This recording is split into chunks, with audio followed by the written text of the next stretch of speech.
I mean, I love Bend as much as the next guy, I guess. Yes! That's the cold open.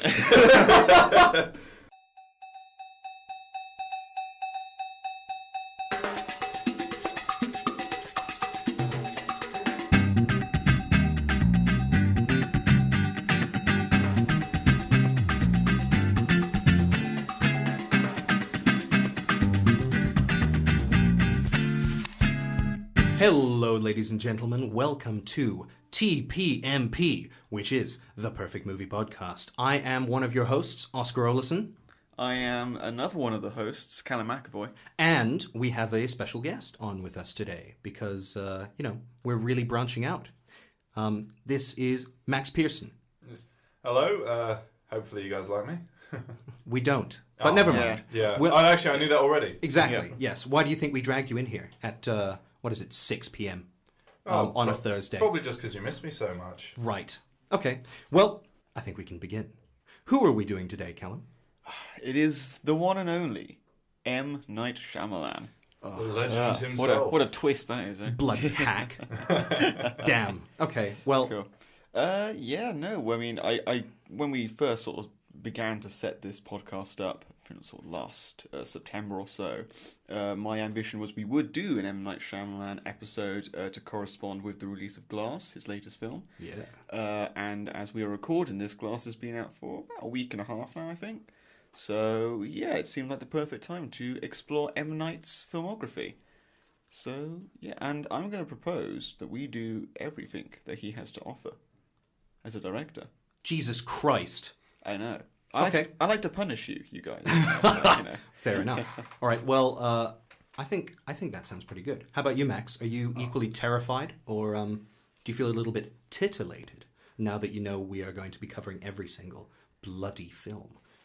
I'm sort of seeing it like, you see a really fast car, but you know you're probably going to crash it. Like, either way, it's going to be fun. Fair enough. Except maybe this is a very, very slow car that's sort of moseying on over to the edge of a cliff, and that it'll go off in true... what's that film about the two lesbians who drive off a cliff? I'm pretty sure that's just your search history, isn't it? Oh, fair enough. Okay. All right. Well... Who's willing to start? Velma and Louise is the film. Yes, that's it. Yeah, except it's Oscar, Callum, and Max. Yeah. And we have like a triple handhold at the end. We're like, yes, this podcast was worth it. Okay. Yeah. I mean, so M. Night Shyamalan. I think we've pretty much covered what we think of him. Not a fan, I guess, Oscar. He's a. Be nice, because you were mean to Zack Snyder last week and we had to cut it. So please be nice to him. Let me nice, but be fair to Shyamalan. I will be fair in my own definition. So he's made one unanimously good film, which is Sixth Sense. Oh, like yeah. that film's a masterpiece. That's a fantastic film. But that's pretty much what put him on the map, really, wasn't it? Yeah, That's where exactly. Most people know his name from. That wasn't his first film, but it was it was one of the first films that he did. Yeah. And that rocketed him all the way to stardom as a director. Wow, what was the budget? I think the budget was something like 20 million for Sixth Sense, and then not less. I think Unbreakable was about 20 mil. Yeah. So I imagine he had less for Sixth Sense. And I think he earned like 600 million from Sixth Sense. Yeah. I'm pretty sure. So yeah, I mean that film is brilliant, but every single film that he has made after that has been a slow decline, effectively.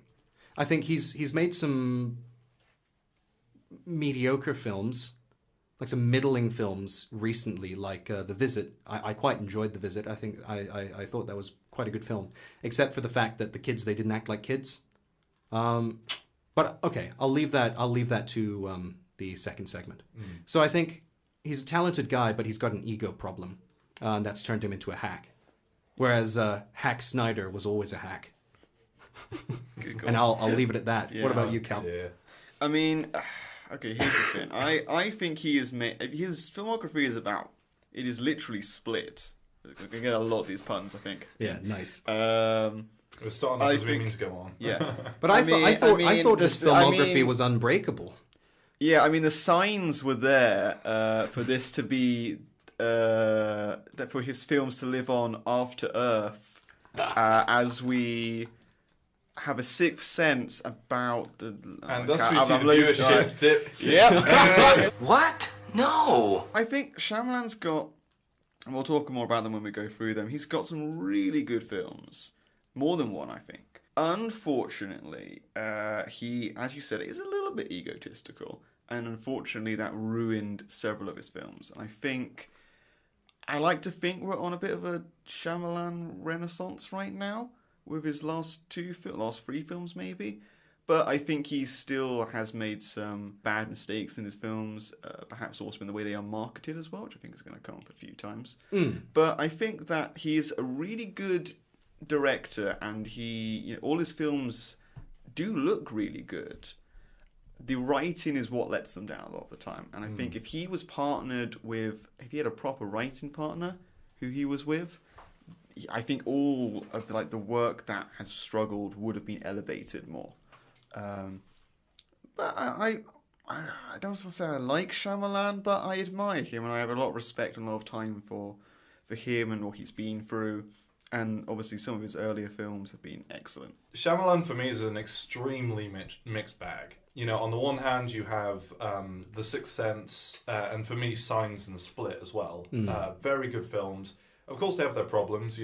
Aliens invading Earth when they're allergic to water. It's kind of like invading the land of the peanut people with a nut allergy. It seems really stupid, but generally speaking, I think he hits on a lot of good fundamental ideas that create a compelling story idea, but it's usually in the execution that he falls down. Yeah.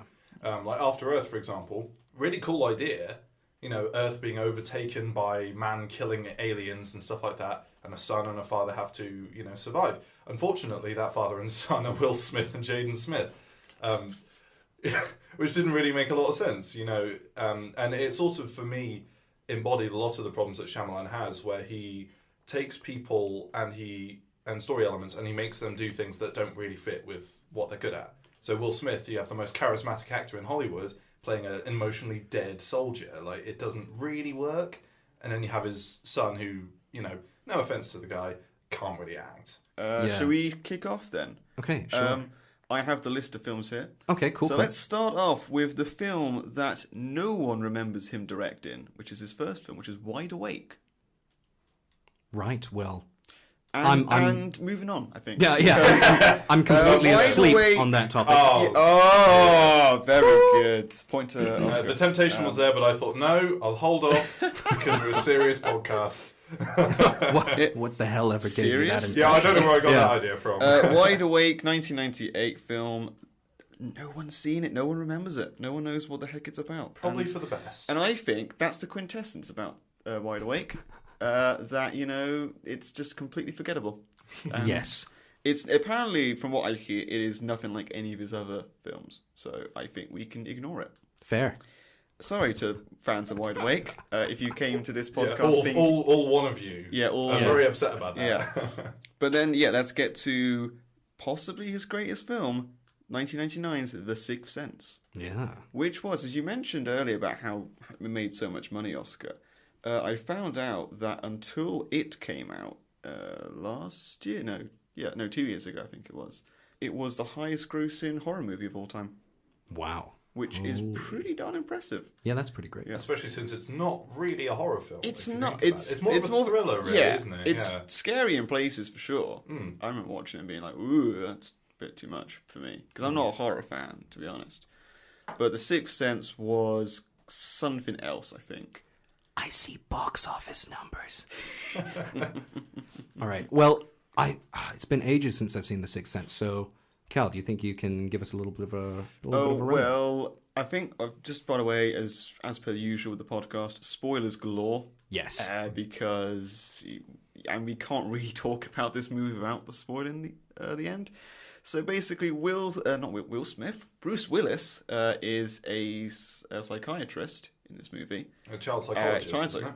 Is he psychiatrist? Or child psychologist, I think. Psychologist, sorry, with the kid. So he meets a kid played by Haley Joel Osment, I believe it is, still an actor working today, who, as Oscar hinted at, can see dead people. And he has that very amazing line, which you did so well, Oscar. Yeah. I see dead people.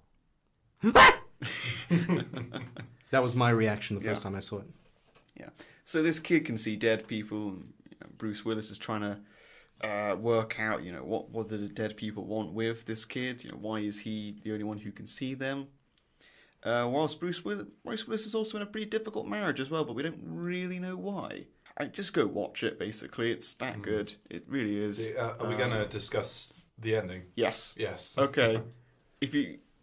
The ending, ending, that's most of what everyone remembers about the it. The ending is just mind-blowing. Bruce Willis has been dead the whole time. And it's like... Whoa, man. Like, what? Holy shit. Yeah. 1990s films been ruined for me now. Unfortunately, it's one of those twists that has been like so talked about that I think everyone knows, even if you haven't seen the film. Yeah. Which is a bit of a shame, but it's still a great twist, and you can still watch it thinking, how is Bruce Willis dead? But surely... I think I actually enjoy The Sixth Sense more after knowing the twist. And I think this is something that is one of my chief compliments of Shyamalan's work, is... Once you know the twist of the story and you watch it a second time, it adds so much meaning to a lot of the things that maybe didn't quite make sense the first time around. Yeah. My favourite is when Bruce Willis is sat with his wife at dinner and she just doesn't look at him at all. And you think, oh, she just doesn't like him. But then you realise it's because he's not there as far as she's concerned. And that's something, that kind of attention to detail is something that you see in most Shyamalan films. Like just from the camera angles and the way actors are portrayed and stuff like that. It always has more meaning than just what people are saying, which is quite handy because the dialogue is often the hammiest you can find in Hollywood, really. I mean, the dialogue, he has got quite bad dialogue at times, but a couple of scenes when he first meets the kid and he's playing the game with him, to like try and know more about it, he goes, oh, if I get something right, take a step forward, if I get something wrong, take a step. That's a great scene, and it's really good. That's how exposition should be done in kind of scenes like that. And unfortunately, where the problems with later films is that, Shyamalan doesn't trust the audience as such, and he just basically puts it all out there. Whereas the subtlety in the way that it's delivered in movies like The Sixth Sense is really good, and that's the stuff I want to see more of in his films. But it's the kind of thing that sort of respects the intelligence of the audience, and it's something that for people who actually care about these sorts of things can really appreciate when they watch it over a second, third, fourth, however many times. Yeah, I think that's pretty good. It's pretty good. I love the twist. I think someone said recently a great movie twist is one that like recontextualizes the whole film and changes everything that you see. Yeah, exactly. But also I think Sixth Sense just has so much, as you alluded to, Max, has so much good like replay value because you want to watch it, but like, oh, but no, surely that doesn't make sense because as you mentioned the dinner scene, but surely he was talking to the wife and the wife was talking, but they weren't. Yeah. And it's so good, and it comes completely out of left field, but it makes sense. And that's the beauty of a well-written twist, which I think in the first few times that he did the Shyamalan twist, as he later came to be known as, he did it very well, because in all of his films there were a few odd details that were chucked in there that you thought maybe were just amateurish filmmaking or just looked a bit odd, but then once you know the twist, suddenly... you thought, oh, how did I not see that coming? How did that not immediately click for me? And that's the beauty of it. And that's why I like a lot of his early stuff. And to a lesser extent, Split as well. That kind of thing really makes a film more valuable, I think, in terms of rewatching it. Yeah. I think that he, with Sixth Sense, he kind of captured lightning in a bottle. And he's been chasing that ever since. Yeah. So it's just absolutely perfect. In the way, in its execution, in obviously, like you said, Callum, how the twist recontextualizes everything so that you can rewatch it endlessly and keep making theories about it. It reminds me a lot of Donnie Darko in some senses, except I think Donnie Darko is a much more complex film. But where The Sixth Sense shines is the fact that it's a simple twist that everyone can get, but it's not something that necessarily needs your audience to be dumbed down. Whereas with Donnie Darko, you've really got to read into that film to be able to get anything out of it. But the amount that you get out of it is fantastic. I think it's pretty obvious what our quintessence for this film is. I don't know, because I think a lot of... I mean, what are you going to suggest? Oh, like the twist. The perfect twist. I mean, Yeah, it's every the Shyamalan twist. Yeah. I mean, the great thing about Shyamalan, he has a lot of quintessences already, which, he has the twists, he has the cameo of himself in every movie. No, wait, save that for save that for later. The thing is, the twists and the cameos vary in quality from each film. Yeah. So at the end, we're going to have to determine what kind of... is it going to be a good twist or a bad twist? Is it going to be a good cameo or a bad cameo? Yeah. But I think we'll work on that as we go through. But yeah, I think a really good twist, or something that recontextualizes the film for better or for worse, I think would be a good quintessence. Yes. Yeah, I mean, it's what he's best known for at the end of the day. Like, if you chuck out some Shyamalan memes, they're going to contain twists.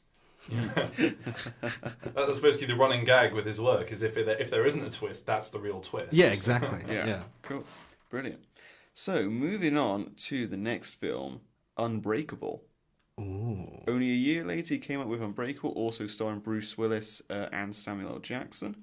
A lot of people at the time were not impressed by Unbreakable. In the years that has followed, there are a lot of people consider it his best film now. Interesting. Yeah, and I think it's definitely between that and The Sixth Sense now. I don't know which one I prefer. I mean, I'm gonna confess, I haven't seen Unbreakable. Yeah, I know. So when we all went to see Glass in the cinema, that was my introduction to the universe. That he was trying to. No, actually, that's a lie. I went to see Split as well, but that was kind of the introduction to the collective universe that he was trying to create. So I don't have the context of having watched Unbreakable to give me the background on what was his name? David Dunn. Yeah, David Dunn and Mr. Glass. Mr. Glass. Yeah. So plot of Unbreakable, very briefly, is Bruce Willis plays David Dunn, is involved in a massive train crash, and is the only survivor, and he survives without any cuts or bruises or anything. People think this is a miracle. How's he done this? Meets Samuel L. Jackson, who's a big comic book nerd, and he believes that David is now a superhero with superpowers because he's invulnerable or unbreakable. And of course, Bruce Willis is completely dismissive of the idea. But as more things start to occur, he starts to slowly believe he is actually a superpowered individual. His son also believes Samuel L. Jackson and tries to look up to his father and tries to encourage him, to fight crime, basically. And again, it's a very slow-moving film, a bit like Sixth Sense, very slow-moving, but really worth it by the end when Bruce Willis eventually embraces his superhero side and starts fighting crime, which is really good. Yeah, what was he called? The Green Guard? In this film, he doesn't actually get a name. By the time he gets to Glass, he's known as the Overseer. Yeah, I believe, but he wears a green poncho basically as his superhero outfit, which isn't the best thing to wear. Probably. I was really disappointed when I heard the name Overseer and he wasn't wearing a skin-tight blue suit. Yeah, a la Fallout. Oh man. Yeah. Okay. Yeah. How about Glass's character in this film? What did you think of that? How Samuel L. Jackson played him? Again, I think this is a really good Samuel Jackson performance, because usually Samuel Jackson is the same character in most things, like Nick Fury, Mace Windu, Snakes on a Plane. They're all kind of the same version of himself. Yeah. Whereas this film, he is so far removed. He's this character who, has a brittle bone disease, so his bones break incredibly easily. And as such, he's in a wheelchair or has a cane all the time. But he's got an incredibly smart guy. But you really feel sorry for him because you see him fall down the stairs and break half the bones in his body in one go. And you feel sorry for him a lot, and you really want him to encourage Bruce Willis to become the superhero because of that. And then at the end, we get another twist ending. We find out that Samuel L. Jackson is actually the terrorist who caused the train wreck at the start of the film. Yeah. And has been looking for someone like David for ages because he believes himself to be a supervillain. Because he says at the end, he confesses the whole thing to David, and he says, how in a comic book, how you always know who the villain is? He's the exact opposite to the hero, and usually they're friends like you and me. And it's a really great bit because it, again, a bit like Sixth Sense, changes the whole complexion of the film. You realise, I was looking at a superhero movie all this time. This is an origin story for the villain and the hero, not just the hero. Yeah. And it's That's great. so cool. That sounds so much better than Glass. Yeah, we'll get to Glass. Yeah. But Unbreakable, again, real slow burner, but really worth it. I think it's got, again, so many great scenes. Scene where after his first night of being a hero, there's like a rough sketch of Bruce Willis in the poncho on the newspaper. Yeah. And he turns it round and shows it to his son, who's just in awe, and it's amazing. James Newton Howard's score is incredible. The Unbreakable theme is brilliant. Unfortunately, it was not used enough in Glass as well. Yeah. But we'll get onto that later. There's a lot of things that weren't used enough. Yeah, a lot of things. A lot of things were not used well. And I think a lot of the reason why people are upset with Glass is the way they treat David Dunn in that movie. Because David Dunn was so good in Unbreakable. Well, he's essentially he's not really used, really. Besides the generic protagonist that stop the bad guy thing, he's not really an active participant in the story. He's kind of dragged along by someone, either Glass or the therapist lady, pretty much the entire time. Yeah. So what's our quintessence for Unbreakable then? Self-doubt, I'd say. Because if you look at a lot of Shyamalan's characters, they suffer from some sort of lack of confidence in themselves, especially the more powerful ones. So obviously you've got David Dunn. In Signs you have Mel Gibson. Yeah, so Mel Gibson's character who has lost faith, and he's kind of down in the dumps about everything, and then the whole film transpires and gives him this ability to save his family. Yeah. So I think that's a good thing. I think self-doubt in the main character, which is resolved or partially resolved by the end of the film. Yeah. Yeah. Okay, I like that. Well, it's always like the sign of a good story when no matter how grandiose and how spectacular the story is, fundamentally they're stories about people and people's struggles that everyone can relate to. And that's where, for example, The Sixth Sense and Unbreakable come in, because obviously you have... in Unbreakable, you have a father who wants to be a hero for his son, and in The Sixth Sense, you have a man dealing with a rough marriage and having to try and help this child deal with his condition. Yeah. These are very real, normal things that people go through, and it's expressed through a lens of the spectacular to make the normal, more exciting. Okay, I think that sounds pretty good. Brilliant. And then moving on to his next film, which was Signs. Which classic is movie. Now this is interesting because this is, I think, where it started to go wrong. But I still maintain Signs is a good film. Same. Right up until the last 5 minutes. And then I was like, okay, yeah, whatever. But, this is a really creepy film. Yeah, definitely. And he does suspense so so incredibly well with how... the crop circles, they start appearing, and then you get little glimpses, and Mel Gibson's character, he gets little glimpses of that alien. So you'll see through the window, and the alien's standing on the bloody roof, and it's this menacing shadow, and he's like, Jesus Christ. And there's a scene where he's out in the cornfield for the first time, which is one of the most suspenseful scenes I've ever seen in a horror film. And it's so subtle as well, that's the thing. Like, a lot of people think just throwing things in your face that go a bloogie woogie woo is horror. And for a lot of people, it's like, H.P. Lovecraft put it, the oldest and most powerful emotion is fear, and the most powerful kind of fear is fear of the unknown. And what Shyamalan does very well in Signs is he hides the aliens for as long as possible without showing what they look like completely. You just see a silhouette, or you see a leg or an arm or whatever. And even when you see, that found footage section. Oh, I love that scene so much. He walks across and you get the loud noise. Even then, he's only on screen for maybe a second or 2 seconds and he's gone. So you don't really have enough time to focus in on what this thing is. Yeah. But steadily over time, you pick apart what it looks like and how it moves. But you're still scared of it because you're not entirely sure. And it's you're also scared of it because, I don't know about you, but it harkens back to when I was 16 in high school and I was watching those conspiracy theory YouTube videos that would have weird footage that's completely inexplicable that really. And I'm not talking about the stuff where there's a sea monster out there. Look at the way that the waves are moving. Where it's there's not actually nothing there, but stuff like a little gremlin-like figure jumping out of a corner and then running across a room while a Mexican maid, she shrieks with fear as she's trying to film this thing. So that it's that kind of primal nostalgic fear of having experience of being shown something that you've experienced, put into a context where that could actually exist.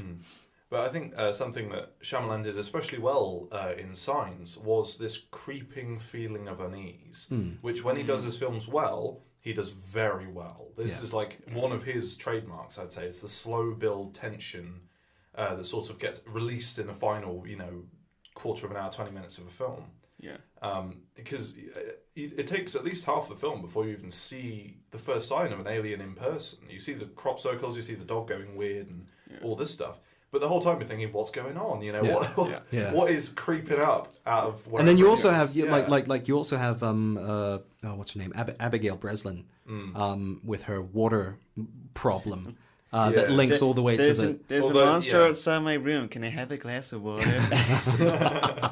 But that is. I personally love that. I think that's great. It's good. I like having the aliens be, allergic to water. I mean, while at first it sounds kind of stupid, it's like, oh, but the Earth is like 70% water. Why did they come to this planet?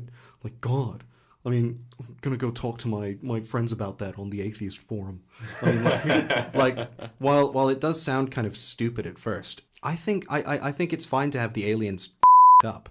Honestly, because if they've never been to a planet with water before, they wouldn't know that they're allergic to it. Yes. So it's like War of the Worlds. In War of the Worlds, they didn't expect to catch a cold and die. They came expecting to rule the roost. And exactly. Suddenly... I mean, I hate that ending as well. But I get what you mean. Like, But I like it. It doesn't bother me because I'm kind of a realist when it comes to films. Like, if something that is just ridiculously stupid happens in a story, no matter for how good a plot reason, it tends to take me out of the experience. But in this kind of film, I don't mind too much because the whole thing, again, is driving back to that personal aspect of it. Because the whole thing's about Mel Gibson's character's struggle with faith. And by the end of the film, he has to turn to faith because it's because of God, as he sees it. His daughter is saved by all the water that she's been lying around the house for years. And the aliens at that point take sort of a back seat to that frontal theme of him regaining his faith in God after everything that's happened to him. But one of the things I love is that there's a lot of humour in this movie, but it's not, and it's really but it's stuff that feels very natural, I think. And I loved, as you mentioned, the scene where we see the alien on the news, and Joaquin Phoenix's reaction is brilliant. It is. I know, because it's funny, but it's also how I reacted when I first. I was like, "Whoa!" it's like, and then the next time you see him, he's sitting on the couch with the kids, and they've all got the tin hats on, and it's just like so that's good. a great But it's moment. all very grounded humour as well. Like, you can actually see people doing that. That's the thing. And it plays on the stereotype. Anyone talking about Roswell, for example, or the UFO crashes and stuff. You're picturing them with a tinfoil hat when they're saying this. So now you've got the uncle sort of taken in by the kids being scared of the aliens. And they're all crouched in the cupboard looking at the news. Like, that's something that's almost a parody of what people think of people who believe in aliens. I think, and the ending, as you mentioned, the water bit, the whole baseball bit where it's like swing away and he's just like whacking the aliens. I was like, okay. It was a little bit It's a little bit, but at the same time, it kind of fits as well with what is told earlier on in the story. So I don't know. I think it's personal taste. This one, I think. I mean, the way that I see it is like in the film is it's God fighting the aliens. Like a master chess player, he'd set up Breslin's character to have that water fascination thing, and for Joaquin Phoenix's character to have that passed as a potential pro baseball player, and then having it all coalesce into the final kind of showdown between the aliens and them.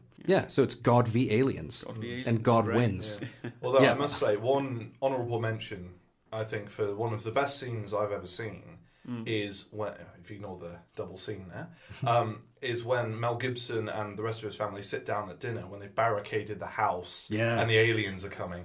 And it's just so quickly collapses from this sort of sham normal dinner to them freaking out, but then them coming together as a family. Yeah. And it's such a rapid shift, but you understand the entire time what's going on because the characters are so well explained. And that's the thing. When Shyamalan gets his characters right, he gets them right. Yeah. You know, same thing with Unbreakable and Sixth Sense. Yeah. You're invested in these people. You care about what happens to them because they've suffered and they're funny and they're likable. But it's in the later films when, you know, the dialogue's a bit hammy and the characters are a bit dumb and all this stuff, you start to see that sort of endearment fade from his work, I'd say. Yeah. And you become much more interested in killing these people off as quickly as possible so you can stop hearing them. Yeah, exactly. Yeah. What's great with these characters as well is because we follow them so closely, we only learn what they learn. So we don't know what's going on with the aliens at all. We only see their perspective of, which is because that's what we only see what they would see. And I think that's a brilliant storytelling again, and it's great framing. I would say, however, this is when Shyamalan started to give himself 2 high-profile cameos. Yeah. Because in the previous 2 movies, he's a fairly minor character. In this one, he plays the guy who killed Mel Gibson's wife in a car crash. Yeah. And he plays it well enough, but it was kind of like, did you have to give yourself that role? It always seems a bit self-congratulatory, doesn't it? Like, it's like if any director appears in their work for more than like 5 seconds, it does seem like, oh look, I made the film. Yeah. How important am I? You know?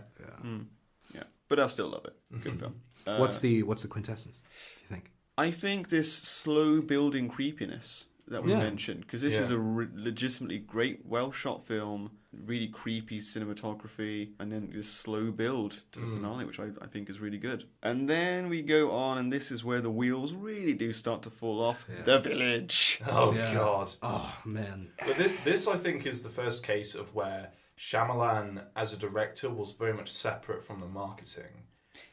Because if you speak to Shyamalan, the film that he envisioned is very much in keeping with what the film actually is. Yeah. But when you watch the trailers, you're expecting a monster flick, right? That's what you I remember wanted. watching the trailers way back when, and then, you know, it's shot from the perspective of someone inside the watchtower. Yeah. And then there's like it's all red and black, and you've got the flickering of the torches and everything, and then suddenly you hear you hear like screaming from outside, and then you hear the pounding on the trap door of it, and it's like, Jesus Christ.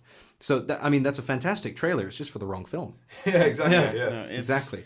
Yeah, I think he actually said, I think he went to a Comic-Con once, and someone asked him, do you have one thing you'd want to change about one of your previous films? And he said he wished he had marketed The Village differently. That's the one thing he would want to do above all else, which... Because really, when you come down to it, it's kind of a romance story. Essentially, that's what it is, Not a horror movie, and I think a lot of people were disappointed by that, which is a recurring theme. I think a lot of people go into a Shyamalan movie expecting one thing, and then they don't like the film because it didn't give them what they wanted, even when the film might be quite good, which I think is what, unfortunately... Unbreakable and Signs kind of suffered for, because I think a lot of people like Signs. Ooh, we're going to get like an alien invasion thriller, and it's not. It is that, but it's not the one you're expecting. But I think most people still enjoyed Signs and Unbreakable, even though the marketing wasn't pinpoint accurate. But for this sort of thing, most people did go in expecting monster shakedown, you know, monsters all the time, everywhere, and that's the main focus of the film. Yeah. And then they're stuck with this schlocky romance film, and they're thinking, you know, what have I been conned into? The Village is... It's okay, and then the twist at the end, it's like, oh, this... It's the beginning of the bad plot twist. Yeah, this is the first twist where it's like, okay, this is too much now. So yeah, the twist has... You know, they're in a creepy village, monsters are attacking. This is the brief synopsis of the film. Monsters are attacking this village in what century are they meant to be in? So it's 19th. It seems to be 19th century. Seems to be 19th Pennsylvania. Century. Yeah, and then as it turns out, they're actually in the modern day. What? Oh yeah. And they're in the modern day. The monsters are fake. They're just the village elders in costumes. So it's essentially a big blockbuster Scooby-Doo episode. Yeah, exactly. Yeah. Oh my! I never thought of it that way. Except Daphne's blind. Oh lordy! Yeah. Oh, dear. Oh man. Who's under the mask this week? Whoa! It did feel that way when it's Adrian Brody. I first saw that. I thought like you need to stop watching, the kids' channels, mate. Like, Yeah, you made The Sixth Sense. What are you doing making this? Yeah. Oh man. Yeah, because it's in the modern day, and it's like the village elders wanted to get away from all their grief and suffering in their lives. So they went back to a time where they died at the ripe old age of 25. Yeah. And a basic cut on your foot would kill you. This is a really slow burning movie, but it's unlike Signs and Unbreakable, there's no payoff to it really. It has got a couple of good things. I think there's some good creepy imagery. This is Bryce Dallas Howard's first film actually. And I think she's pretty good as the blind girl. Like she does. As for her first film, she's pretty darn good in it. Unfortunately, it was The Village. It was her first film. Unfortunately. Yeah. But no, she's good. She's good at playing a blind person. Joaquin Phoenix is great. Adrian Brody is way over the top as his character. Yeah. I don't get the ending still. And I think again, this is where the whole exposition dump starts, because Shyamalan, again in a really important role, is meant to be the controller of the park that they're in essentially, and he literally spends the last 10 minutes of the film just telling the audience exactly why everything is the way it is, and how they had enough money to bribe the US government to stop flying planes over the... Which is total rubbish. I'd say that's one of the worst fourth wall breaks I've ever seen. He doesn't break it as smash it with a hammer and then throw the hammer at the audience. It was not subtle. Yeah, he's listed as J, guard at desk. That's his role in the film. Oh man, yeah. That's a poopy doo doo film. Yeah, No, I haven't seen anyone who legitimately enjoyed that film. Yeah, all the way through. I've seen people who think it's still okay, but the twist is a bit stupid. I think up to that point, it's still fairly creepy. It's got fairly good acting, but it just collapses in the last 10-20 minutes. Yeah.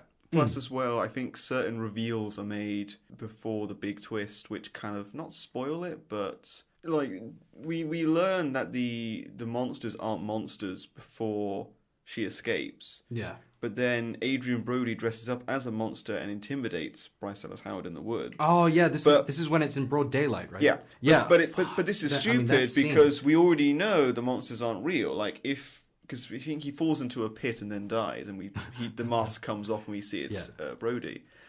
And then if it had cut to the scene where William Hurt is telling his daughter, who's Howard, the monsters aren't real, that would have been fine. But because we get that information earlier, it kind of ruins the moment, ruins all the tension. Yeah, because that could have been a great shock reveal if your first exclamation of that idea is you see the guy dead with the costume on. And you're like, what the hell? But I think a lot of it's the folly of a lot of naive writers who think, oh, my twist is so good, I'll just explain it to people, and then they'll be like, oh wow, instead of showing them. Yeah, exactly. Yeah. So what's the quintessence of this movie? Oh, terrible. It's not the worst though. Bad costumes. No. Bad costumes. I think those costumes are pretty good actually. What? No. Exposition dumping. Yeah. Because really, there's a lot of scenes, not just the Shyamalan one, but there's lots where it's just this is why it is the way it is. Or we could characterize it as gratuitous cameo, really, can't we? Because this is the first film where he sort of crossed the line for me from being a sort of unobtrusive, if a bit annoying presence in his films to being more, overbearing. Yeah. Here's the thing. I want to save that for the next movie, which I'll explain in a second why. That's fair. Okay. So should we stick with exposition dump? I was thinking wildly mismarketed. Ooh, that's good. Would be, okay, let's do that then. Okay. I think that's a pretty wildly right. Mismarketed. Excellent. Yeah, because the next film is Lady in the Water. And the reason why, basic plot, Paul Giamatti is in this as a motel guard or something. Yeah. Finds Bryce Dallas Howard again in the swimming pool. She's some kind of mermaid nymph creature? It's called a narf. Yeah, so you've got the narf, and then so it's being hunted by something called a scrunt. and it's a big green wolf creature. Apparently, we have Hedwig in the. Wow, you channeled your inner McAvoy right there. Yeah. Thank you, Callum McAvoy. No, I don't know. And on the off chance you don't know who that is, stick around and you'll find out. Yes, indeed. This is a shitty doo-doo film. I'm sorry. This is the first. This is the first. Bad. From start to finish was awful. Yeah. The reason why I want to save the gratuitous cameo for this one, because Shyamalan plays, I don't know what his name is, but he plays a writer that will write something so inspirational that it will inspire a future president to change the world forever. So essentially, he's a slight being and a real hero. So his name is Vic Ran. In Lady in the Water. Vic Van Winkle. Yeah, Vic Van Winkle. Oh my god. I'm loving the names of these characters. David Dunn, Vin Van. Oh god. Yeah. So some fun facts about Lady in the Water is that because Shyamalan, he didn't want to drive 45 minutes to the set every day, they built a f***ing motel for him to live in, and that was the set of the film. And I can't remember what the setting of it was, like where in the country. I think they're in Philadelphia. Yeah, something like that. Actually, all yeah. of his films were in Philadelphia, pretty much. Oh, okay, fair enough. We're putting that in. But yeah, so they built an apartment complex for him, so he could live there, and then that became part of the film. But it's kind of jarring because you don't see apartment complexes out in Philadelphia that look like that. Apparently, I mean, I'm no expert, but like that was a major critique. And then another thing, most of the context dump is provided by this American Asian actress who is very, very obviously putting on this like, oh, I am Asian, I eat the dim sum kind of like fake Asian accent. She's like, in East Asia, the North is the spirit of the water. And it is hunted by the scrunt by the scrunt men. It's very danger. You have to get every time the North is out of the water, the scrunt comes to kill it. And it's like, I mean, she's more Asian than the guys in The Last Airbender. That is sure. very true. I'm sure we can get onto that one. Last Airbender would have been a much better film if everyone spoke like that. At least it would have been Just make entertaining. her the lead. Are you sure? Yes, it would have been. Okay. Oh my god. But yeah, it's just absolutely ridiculous. And I think it was M. Night was describing that. Oh, it's a film about storytelling and like how we like stories and we love to tell stories and we that stories can be powerful. And I'm like, I respect that vision, but I think it's about as trustworthy as the vision of a blind man because of his ego, which is basically welcome to creative writing at GCSE level. Yeah, exactly. Like, and everyone's dialogue is f***ing wooden. I think he said this was like a bedtime story I told my children. It's like, he must really hate his kids. Well, I was like, you know what? I have respect for you, Shyamalan, but some things are better told as a bedtime story rather than a film. It's why there hasn't been a live action. What's a good bedtime story? I can't think of one right now. I mean, at the moment they seem to be remaking all. Yeah, exactly. So I mean, I guess that's the thing. I was about to say something like Three Little Pigs, and I thought, wait, has that been made into a movie? I was gonna. I'm pretty sure it has. Yeah. If it hasn't, it's gonna be. Yeah, like What? No. But yeah, this is proof that not everything should be made into a film. I think. Yeah. How did it end? I can't remember. I think it ends really. I switched it off halfway through because I was so angry. I think a massive eagle arrives and like takes Bryce Dallas Howard away. No, honestly, I think. Are you sure you didn't switch to Lord of the Rings halfway? No, Oscar, you've got the laptop. Fact check this now. I swear, an eagle comes down, rescues her because like the wolf. Excuse me. Okay. Because I thought when I saw the trailer for this movie, I thought, oh, cool, it's mermaids versus werewolves with eagles involved, and it turns out it wasn't that. So I'll give the exposition in true ridiculous Asian style. When Reggie breaks eye contact, the scrunt lip, but the Tartutic arrive and it drag away. Heap thanks Story for saving his life as she hug him goodbye. The great Eatlon lands in full Story in one of wing. And takes flight, The film ends as each tenant watches as she is ferried into the storm. Hiya. I f***ing hate when Wikipedia has on the plot always says the film ends with this. That's a pet hate of mine. Like that's just you know what? It's not a good this film doesn't deserve anything else. No. I mean, at this point, they probably, if someone wrote it high on a drinks bender and on about 2 hours sleep for the week, It would be better. it would be better written than the film. Yeah. Yeah. Like, oh Yeah. god. There's one more thing as well, because this is when Shyamalan really started to like be really self-indulgent. Because he wrote a critic character who hates everything into it, and this was in response to everyone hating the village, basically.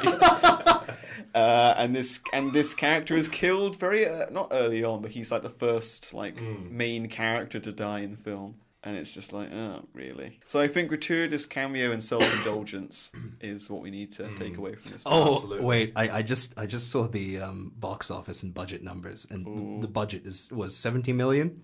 The box office, 72.8 million. Oh, How did it cost 70 million to make Maybe- this I don't. movie? No, Maybe it was the CGI is It crap. was the apartment complex. And then we get on to... God. This is just going. Oh. Yeah, this Oh. is going downhill. This It is is, following it my is. exact. Yeah. See, I'm waiting for the little uptick. You know, like the Oh, roller we've coaster. You still get to the got top, you shoot back got down. 3 more films to get through before that starts happening. Oh god, this should be fun. Oh, we're going to talk about the happening. Yeah, I was gonna do something to like build up to it. But, Oh. I'm sorry. I was just trying to.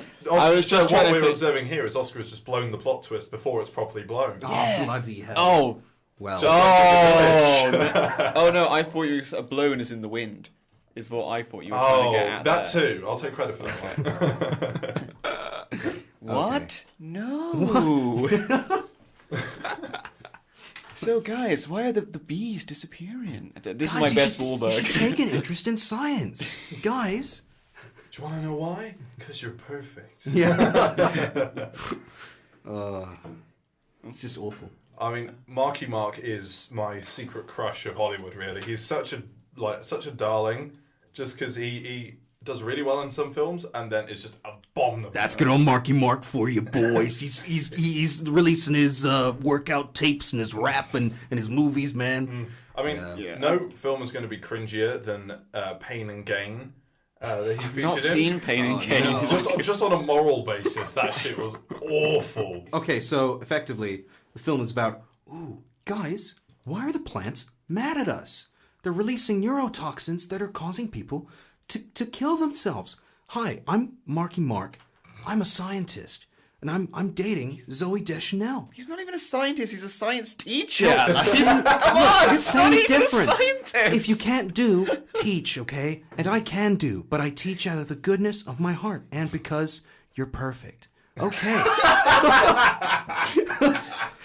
So everyone starts committing suicide, which I think you know that's a pretty reasonable like reaction to anything in life. Just kill yourself. It basically So that's sums fair. up Shyamalan's audience at this point. Just Exactly. Yeah, So it is. bombing off a cliff, really. you know, maybe this is actually a good film. Like, Yeah, so maybe it's self-aware so much that it's literally showing his following. Here's the thing, like he fully intended this to be a creepy, really scary event, Yeah. right? And then after the film came out, and because here's the thing, The Happening now has a cult following where Yes. it's so bad it's good. And because of that, Shyamalan has now said, "Oh no, I always intended to make this like a B movie kind of thing." I call bullshit. He did Yep. not intend that. No, he didn't. He A man intended with- this to be a serious film, which was meant to be taken seriously. A man with as grossly inflated an ego as he has would not make a B movie intentionally. never. I don't. But here's the thing. I would have loved to be on set for this movie because I do not know how everything got past the editing room. The acting is terrible. The dialogue is terrible. Even the direction is just appalling now. It's just bizarre. Yeah. Really. Like the thing. It The feels thing like is, people are high all the way. Like, well, I mean, that's, they are that's on the other the fumes on we're the giving them, apparently. bloody grass fumes. Like the thing about Mark Wahlberg in the film is that he was constantly trying to get M. Night to give him a little bit more leeway with how he was meant to be playing the character, but M. Night was just having none of it.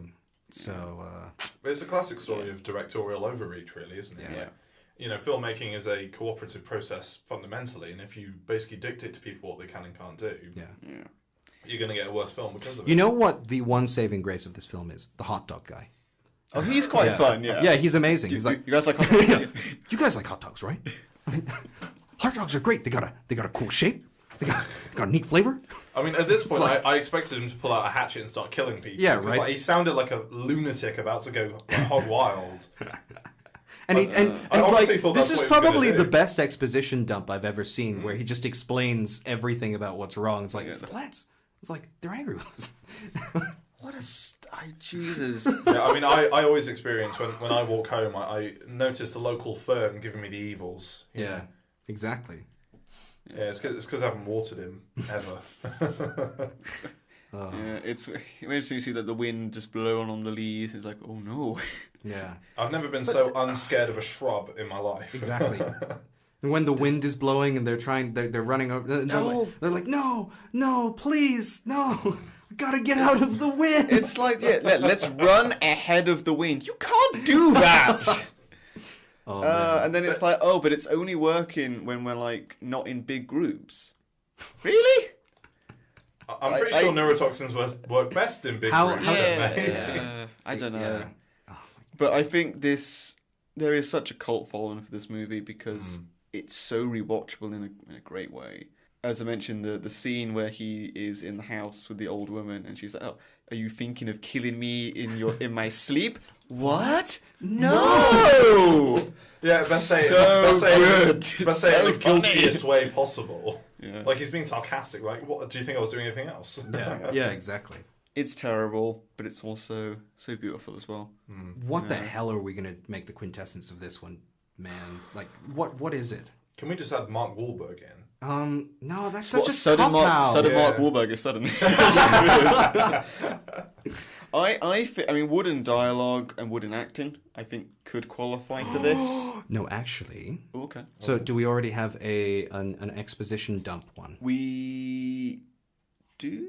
No, we don't actually. Should we Okay, make this okay. the exposition dump? Yes, please, because Right. I've got an idea for the movie mash that we're gonna do at the end. I've been formulating a plot and characters in my head while we've been talking. I'm just like trying Very to workshop good. it. Cool. Yeah. Yeah. So far we have twist. Because that's the best one. That's the best exposition dump he's ever done. Well, everyone's just spouting exposition. Yeah, exactly. Yeah. Yeah, but mostly hot dog guy. Yeah. Wahlberg says everything as it's a question as well, though, because at one point he's just like, "Wait, are the plants angry with the plants are angry with us?" Yeah. he says it like, "Mate, are you telling us that, or are you asking the question?" Yeah. And then he talks to the plastic plant, which is great as well. I always like to think that was Mark Wahlberg's legitimate reaction to the script, and then they just dubbed it in. Yeah. Yeah, hopefully. Well, I'm gonna take the lead here, Ooh. actually, because now we're getting to the last f***ing airbender. Okay, before you start, Oscar, you have 60 seconds. Everything wrong with the last Airbender now. Go. Everything! Oh, okay, so, plot is shit! Characterization, whack! Direction, whack! Cinematography, whack! Signs, that's tight as f***. Sixth Sense, tight as f***. Lady in the Water, shit, whack! Last Airbender, Avatar and The Last Airbender. It's a fantastic series, probably one of the greatest Nickelodeon series ever made. Okay? He takes it, he doo-doos all over it, man. He ruins bending. He ruins bending. So the thing about fire bending that was special in the original... And 60 seconds is up. Max, go. Everything you don't like about this movie. Oh God, I can't be nearly as energetic as that. I mean, I love Benders as much as the next guy. I guess. Yes! That's the cold open. But sadly, he just didn't know what he was doing with it. You have this really passionate following from this really excellent TV show, and you try to distill it into an hour-and-a-half CGI shit show, forgiving the language, of just utter tripe, really. No characters are explained. The acting is terrible. The CGI is And, kind of embodying all the problems with it. The chief love interest of the older boy, her hair looks like a dick. I'm just going to say it, right? And to me, every time I think of that film, that's what I see. Nice. Because it's the most endearing part of that film. The fact that whenever he's walking next to her, he's essentially walking with a giant blonde dick. Okay, Callum, go. What problems do you have with it? Everything is wrong with this movie! Oh my god, what? Okay, first, what is Shyamalan doing directing this movie first? This is as far removed a Shyamalan movie as you can get. It's f***ing awful. There is not one, at least in The Happening, it's so bad it's good. At least Lady in the Water, again, it's just so crazy. But this was just awful. Why does... the TV series was pretty good from what I watched of it. Very good. Okay, very good. I didn't watch all of it, but apparently it's very good. Yeah, careful, Callum. We might be down a presenter if you keep going. Yeah. You know what? I didn't even finish this movie. I watched like 20 minutes of it. And I was like, no, that's enough for me. I'm done. Can't blame you for that.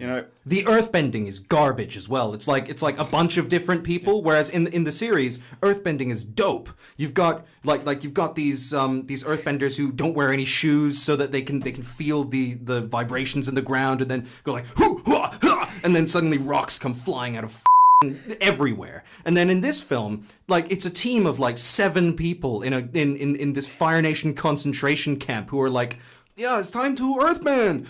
Huh? Huh? Huh? And they do all of these elaborate movements, and this pebble starts to float. It starts to levitate, and there's no connection whatsoever with their movements at all. And then they all punch at the same time, and then the pebble flies off. And the thing about the original Avatar: The Last Airbender is that it's all based on real-world martial arts. And so it's a very kinetic kind of magic system that they have that's all based on movement. It's like a dance. You can see exactly how someone's movement, how someone's punch or kick or spin or something is going to affect the element that they're bending. But here, M. Night, he just doesn't understand anything. He just can't do anything right. M. Night. Could you say all of that again, but in Hedwig's voice, please? Okay, guys, listen. I'm sick to death of this. And try to avoid the neckbeardy image that you just got. Okay, what is the quintessence of this shit heap? I've got 2 things. First off, I love Dev Patel is somehow in this movie, and I love. He's like the Fire Nation guy, and he has the great line where it's like, "Bring me all your elderly." That I laughed. I was like, "Oh yeah." I mean, no kink shaming here, boys. All right, if he's into that, he's into that. Yeah. leave the fire Nazi be. There's that, and there's I think another Fire Nation guy. I didn't realise this until this morning when I looked up the cast of it to see if there was anyone famous in it. And one of the guys is the pizza guy from Spider-Man 2. You know the guy who's like, I have a promise, 29-minute pizza delivery. Yes! He's in this movie again. Isn't he like Firelord Ozai? I think he might be. He's a Firelord guy, I think. Yeah, I remember. Pizza time. I've heard tales of this legendary figure. But I was too busy frothing at the mouth to actually realise who was in this film. Okay, so could I propose a quintessence? I mean, okay, so this is from The Happening as well, kind of. But we've got to have an actor who comes in that has with a cameo that has something to do with fast food. So you've got hot dogs already. Now we've got pizza. I'm starting to see a connection here. Okay. I'm grasping at straws, guys. I can't find anything good about this film. I was going to be really boring and just say not grasping the source material at all. But we could go for just casual racism by not casting any Asian actors in this movie. All of the Fire Nation is basically like Nazi India. It's essentially. Yeah, and I mean. I don't know what he was thinking. Indians, they like spice. Yeah, sure. I mean, they can bend fire. Okay. It's what the f***? Okay. M. Night, what are you doing? So we have either mild racism or not giving a shit about the source material. Should we say bad casting? No, let's make a compromise between the two and say not giving a shit about racism. Yeah, go on. Okay. This is the end of part 1 of our epic Shyamalan episode. Click the link in the description for part 2. If you're enjoying the pod, don't forget to like and subscribe and follow us on Facebook and Twitter.